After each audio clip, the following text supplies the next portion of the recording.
ஆடி மாசம்னாலே சிறப்பு தாங்க.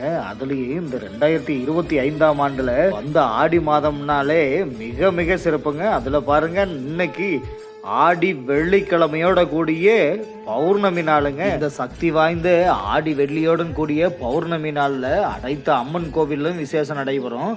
ஆனா நம்ம வேடசுந்தூர் பக்கத்துல இருக்கிற வாள், சூலம், டமுருகம், சங்கு, சக்கரம், வில், அம்பு, உடுக்கை, பாசக்கயிர், கபாலம், வேல், தீப்பந்தம், மனை சக்தி, பந்தமம், கட்கம், பரசு, அங்குசம், அது மாத்திரம் இல்லாம அரக்கனோட தலையை கையில் ஏந்தியபடி 18 கையோட அருள் பாலித்திட்டு இருக்கிற 18 கை கொண்ட வனபக்தர காளியம்மன் கோவில்ல சிறப்பு அபிஷேக ஆராதனை நடந்துச்சுங்க. இந்த 18 கை கொண்ட வனபக்தர காளியம்மனுக்கு எலுமிச்சங்கனியால் ஆன மாலைகள் சாத்தி பக்தர்கள் நேர்த்தி கடன் செலுத்தி இருக்காங்க.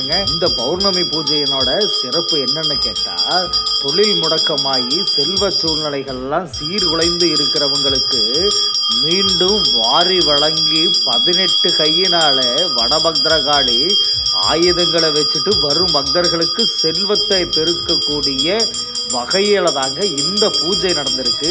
அப்படி செல்வந்தர்களாக மாறின பக்தர்கள் தான் ஏராளமான பக்தர்கள் இங்க வந்து இந்த பௌர்ணமி நாளில் சேவல் ஆடுகள்ன்ட்டு அம்மனுக்கு பலி கொடுத்து படையல் போட்டு சாமி கும்பிட்டுட்டு பிரசாதம் வாங்கிட்டு போயிட்டு இருக்காங்க.